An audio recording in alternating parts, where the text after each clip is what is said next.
এই ভিড়ের 90% মানুষ সারা জীবন কাজ করবে কিন্তু কখনো বড়লোক হতে পারবে না। নমস্কার, এই ভিডিওটি আপনার জীবন বদলে দিতে পারে, তাই ভিডিওটি স্কিপ করবেন না।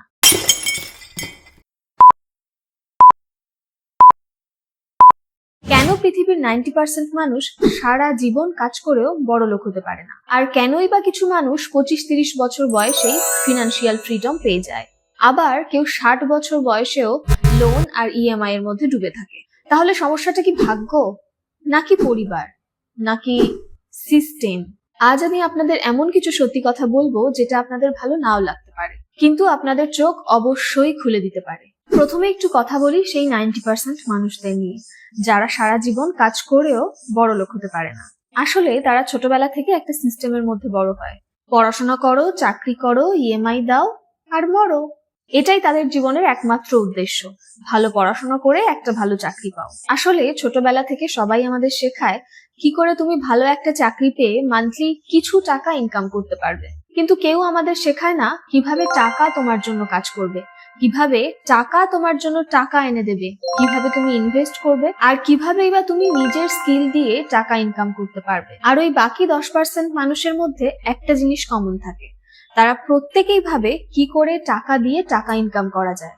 ভালো করে বুঝুন, 90% মানুষ একটা সীমিত টাকার উপর ফোকাস করে, দৈনিক বা মান্থলি একটা লিমিটেড ইনকামের উপর ফোকাস করে। আর বাকি 10% মানুষ এটার পেছনে দৌড়ায় যে কি করে টাকা আমাকে টাকা এনে দিতে পারে, টাকা দিয়ে কি করে টাকা ইনকাম করা যায়। আমি ঘুমিয়ে থাকবো কিন্তু টাকা ঘুমোবে না, টাকা পরিশ্রম করবে, টাকা আমার জন্য টাকা এনে দেবে।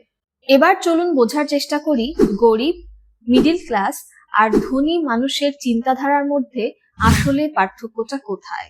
গরিব মানুষ টাকা দিয়ে জিনিস কেনে, আর মিডিল ক্লাস মানুষ টাকা দিয়ে ইএমআই আনে, আর ধনী মানুষ টাকা দিয়ে অ্যাসেট কেনে। একটা উদাহরণের মাধ্যমে দেখা যাক। ধরে নি রাজু গরিব, পিন্টু মিডিল ক্লাস আর পিকু বড়লোক।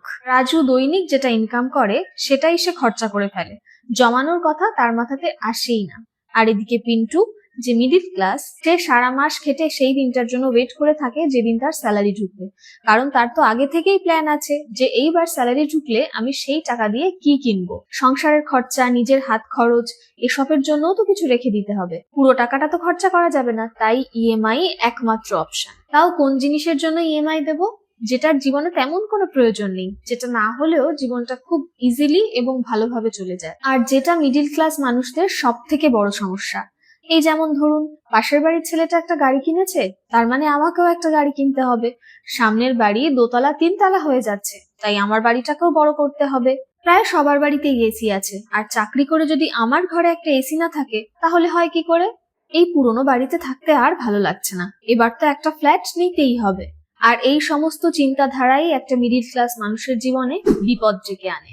আর ধনী মানুষ মানে পিকু, তার হাতে টাকা আসার পর সে সবার আগে এটা হিসাব করে যে সমস্ত খরচা করার পরেও আমি এই মাসে কত টাকা জমিয়ে রাখতে পারছি, এবং যেই টাকাটা জমাচ্ছি সেই টাকাটা দিয়ে আরো কিভাবে টাকা আনা যায়, ইনকাম করা যায়।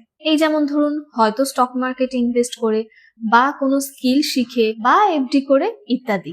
তাই মনে রাখবেন, ধনী আর গরিব মানুষের মধ্যে পার্থক্য টাকা বা ইনকামে নয়, মানসিকতায়। যখন আপনি বেতন পেলেই ফোন আপগ্রেড করার কথা ভাবেন, ধনী মানুষ তখন ইনভেস্টমেন্টের কথা ভাবছে। গরিব মানুষ ফোন আপগ্রেড করে, আর ধনী মানুষ স্কিল আপগ্রেড করে। গরিব মানুষ খরচ বাড়ায়, আর ধনী মানুষ অ্যাসেট বানায়। গরিব মানুষ খরচের লিস্ট তৈরি করে, আর ধনী মানুষ জমানোর লিস্ট তৈরি করে। তাহলে পার্থক্যটা কিন্তু টাকা নয়, পার্থক্য মানসিকতায়। আর একটি বড় প্রবলেম কি জানেন? আজকের দিনে মানুষ স্কিল শেখার থেকে স্ক্রোলিং এ বেশি সময় দেয়। প্রতিদিন ঘন্টার পর ঘন্টা সোশ্যাল মিডিয়াতে ওয়েস্ট করে। আপনি যদি প্রতিদিন 3 থেকে 4 ঘন্টা সোশ্যাল মিডিয়ায় দেন, তাহলে 1 বছরে আপনি কয়েকশো ঘন্টা সোশ্যাল মিডিয়ার পেছনে নষ্ট করছেন। আর সেই সময়টাই যদি আপনি নতুন কিছু স্কিল শেখার পেছনে ব্যয় করেন, একমাত্র তখনই কিন্তু আপনার লাইফ চেঞ্জ হয়ে যেতে পারে। আর এই যে আপনি প্রতিদিন ঘন্টার পর ঘন্টা স্ক্রোল করে সময় নষ্ট করছেন না, এতে কিন্তু আপনি নিজেরই ভবিষ্যৎ হারাচ্ছেন, কারণ সময়ই আসল টাকা। আজকে একজন স্টুডেন্ট সে প্রতিদিন 3 থেকে 4 ঘন্টা রিল দেখে স্ক্রোল করে সময় নষ্ট করে। প্রতিদিন 4-5 ঘন্টা স্ক্রোল করে তুমি 1 বছরে 1000 ঘন্টারও বেশি সময় ওয়েস্ট করছো। আর এভাবেই 1 বছরে সে 1000 ঘন্টার বেশি সময় নষ্ট না করে যদি সেই সময়টা কিছু স্কিল শেখার পেছনে ব্যয় করতো, যেমন এডিটিং, কোডিং, ডিজিটাল মার্কেটিং বা এমন কিছু যেটা তার করতে ভালো লাগে, তাহলে কিন্তু সে নিজেই ইনকাম শুরু করতে পারত। আসলে কঠিন সত্য হলো বড়লোক হওয়া সহজ নয়। বড়লোক হতে গেলে প্রয়োজন ডিসিপ্লিন, পেশেন্স আর স্যাক্রিফাইস, যেটা 90% মানুষ করতে রাজিই হয় না। হ্যাঁ, তাদের মধ্যে পেশেন্স তো আছে, কিন্তু সেটা শুধুমাত্র বুকিশ নলেজ গ্যাদার করার জন্য। ছোটবেলা থেকে হাজার হাজার ঘন্টা শুধু বুকিশ নলেজ গ্যাদার করার পেছনেই তারা ব্যয় করে। হ্যাঁ, নলেজ অবশ্যই প্রয়োজন, যেটা ভবিষ্যতে আমাকে ইন রিটার্ন কিছু দিতে পারে, কিন্তু ছোটবেলা থেকে আমরা যা যা পড়ি সব কিন্তু আমাদের ভবিষ্যতে কাজে লাগে না। আপনিও যদি সেই 10% মানুষের মধ্যে একজন হতে চান, তাহলে আজকে থেকেই নিজের মানসিকতা বদলান। সবার আগে এটা ভাবতে শিখুন যে টাকা দিয়ে কি করে টাকা ইনকাম করা যায়। তার জন্য স্কিল শিখুন, ইনভেস্ট করুন আর নিজের কমফোর্ট জোনটা ছাড়ুন এবং নিজের ওপরে কাজ করা শুরু করুন। একটা লিমিটেশনের মধ্যে নিজেকে বেঁধে না রেখে কি করে সেই টাকাটাকে বাড়ানো যায়, বড় করা যায়, সেটা নিয়ে ভাবতে শুরু করুন। মনে রাখবেন, গরিব হয়ে জন্মানোটা কিন্তু আপনার দোষ নয়, কিন্তু গরিব থেকে মরে যাওয়া সেটা আপনার দায়িত্ব। কেন 90% মানুষ বড়লোক হতে পারে না? চলুন এটা একটা গল্পের মাধ্যমে দেখা যাক। ধরা যাক 2 বন্ধু, রাহুল আর অমিত। তারা একই স্কুলে পড়াশোনা করে এবং একই স্বপ্ন দেখে যে বড় হয়ে তারা রোজগার করবে। কিন্তু 10 বছর পেরিয়ে যাওয়ার পর দেখা যায় একজন এখনো ইএমআই দিয়ে চলেছে আর একজন নিজের কোম্পানি চালাচ্ছে।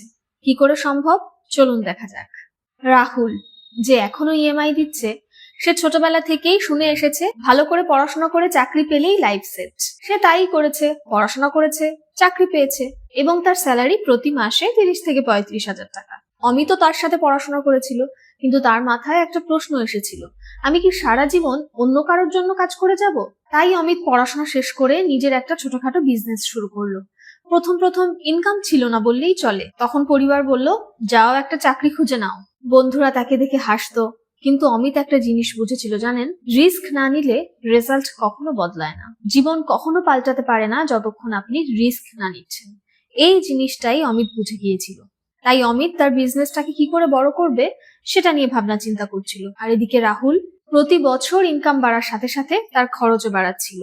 নতুন গাড়ি, নতুন ফোন, নতুন বাড়ি আর নতুন ইএমআই। আর এদিকে অমিত বিজনেস থেকে যেটা লাভ করছিল সেটা তার স্কিল শেখার পেছনে ইনভেস্ট করছিল। আর 5 বছর পরে রেজাল্ট শুনবেন। 5 বছর পর দেখা গেল রাহুল কাজ করেছে টাকার জন্য আর অমিতের টাকা কাজ করেছে তার জন্য। রাহুল সেই সমপরিমাণ টাকাই এখনো ইনকাম করে চলেছে। হয়তো তার স্যালারির কিছু পার্সেন্ট বেড়ে সেটা 40,000 হয়েছে, আর এদিকে অমিত তখন তার দ্বিগুণ টাকা ইনকাম করছে। পার্থক্য একটাই, রাহুল সময়ের বিনিময়ে টাকা পাচ্ছে আর অমিত টাকার বিনিময়ে টাকা পাচ্ছে। জানেন তো সমস্যাটা কোথায়? আমরা ইনকামের বেলায় ওই স্বল্প পরিমাণেই খুশি, কিন্তু যখন ব্যয় করার সময় আসে তখন কিন্তু আমরা নিজেদেরকে আর আটকে রাখতে পারি না। ইনকামের ব্যাপারে আমরা ভাবি এতেই তো চলছে, চলুক না, কিন্তু আমাদের খরচ একের পর এক বাড়তেই থাকে। মিডল ক্লাস মানুষের বেতন বাড়লেই খরচও বাড়তে শুরু করে। নতুন গাড়ি, নতুন বাড়ি আর নতুন ইএমআই। আসলে আমাদের বড়লোকদের মতো হাবভাব করতে তো শেখানো হয়, কিন্তু কি করে বড়লোক হতে হয় সেটা শেখানো হয় না। তাই 90% মানুষ ইনকাম বাড়িয়েও গরিবই থাকে, আর একজন ধনী মানসিকতার মানুষ ইনকাম বাড়লে তার ইনভেস্টমেন্ট বাড়ায়। আমরা সকলেই মুকেশ আম্বানির ভিডিও দেখি, তাদেরকে ফলো করি আর মনে মনে ভাবি, ইস, যদি মুকেশ আম্বানির ঘরে জন্মাতে পারতাম। আমরা সকলেই মুকেশ আম্বানির মতো লাইফ লিড করতে চাই, কিন্তু কেউ মুকেশ আম্বানির মতো হতে চাই না। আমরা তাকে ফলো করি, কিন্তু কেউ এটা ফলো করি না যে সে কি ফলো করে। সে তার একটা অনুষ্ঠানে কয়েকশো কোটি টাকা খরচ করছে, কিন্তু তার থেকেও বেশি সে অনুষ্ঠান থেকে ইনকামও করছে। আর আমরা সেই সমস্ত ভিডিও দেখে তাদের ইনকাম আরো বাড়িয়ে দিচ্ছি। আর এখানেই আমাদের সাথে তাদের মানসিকতার পার্থক্য। এতে আমাদের লাভ কিন্তু কিছু হচ্ছে না, সময় নষ্ট হচ্ছে। স্ক্রোল করছি, তাদের ভিডিও দেখছি, টাইম ওয়েস্ট করছি। আর এদিকে তারা তাদের লাইফটা খুব ভালোভাবে লিডও করছে আর টাকাও ইনকাম করছে। আর এখানেই আমাদের সাথে তাদের পার্থক্য। এবার কিছু ধনী মানুষের উদাহরণ এবং তাদের লাইফ স্টোরিটা দেখা যাক। তারা কি প্রথম থেকেই ধনী ছিল, নাকি তাদের মানসিকতা পরিবর্তন করে তারা ধনী হয়েছে? ধীরুভাই আম্বানি, মুকেশ আম্বানির বাবা, তিনি প্রথমে পেট্রোল পাম্পে কাজ করতেন এবং ছোট্ট একটি ব্যবসা দিয়ে শুরু করে ধীরে ধীরে তার সাম্রাজ্য বানিয়েছেন। Steve jobs, CEO of Apple, তিনি কিন্তু কলেজ ড্রপ আউট ছিলেন, ক্যান ইউ ইমাজিন? তিনি কলেজ ড্রপ আউট ছিলেন, তারপরেও তিনি অ্যাপেল কোম্পানির সিইও, কারণ তিনি তার স্কিলের ওপর ফোকাস করেছিলেন। Jeff Bezos, CEO of Amazon, তিনি উচ্চ বেতনের চাকরি ছেড়ে অ্যামাজনটা গ্যারেজে শুরু করেছিলেন। তিনি যে ভাড়া বাড়িতে থাকতেন সেই ভাড়া বাড়ির গ্যারেজে তিনি প্রথম অ্যামাজনটা শুরু করেছিলেন। আপনাদের একটা রিকোয়েস্ট করি, আজ অন্য কিছুতে স্ক্রোল না করে একটু এদের বিষয়ে গুগল করুন, এদের লাইফ স্টোরিটা নিয়ে একটু রিসার্চ করুন।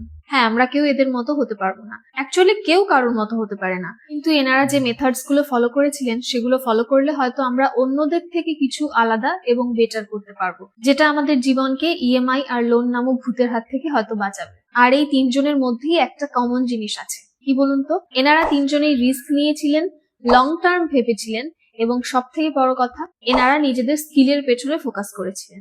এই ভিডিওটি দেখার পর এখন সিদ্ধান্ত আপনার। আপনি কি সেই 90%-এর মধ্যেই থাকতে চান, নাকি 10%-এর একজন হয়ে উঠতে চান এবং ইয়ং জেনারেশনের কাছে একটি এক্সাম্পল রূপে নিজেকে সেট করতে চান? সিদ্ধান্ত আপনার। আপনিও যদি সেই 10%-এর একজন হতে চান, তাহলে ভিডিওটি লাইক করুন আর কমেন্টে লিখুন আমি 10%। আর এই ভিডিওটা শেয়ার করুন সেই সব বন্ধুদের সাথে যারা শুধু নিজের ভাগ্যের ওপর অভিযোগ করে, কিন্তু নিজের চিন্তাধারা এবং কর্মকে বদলায় না।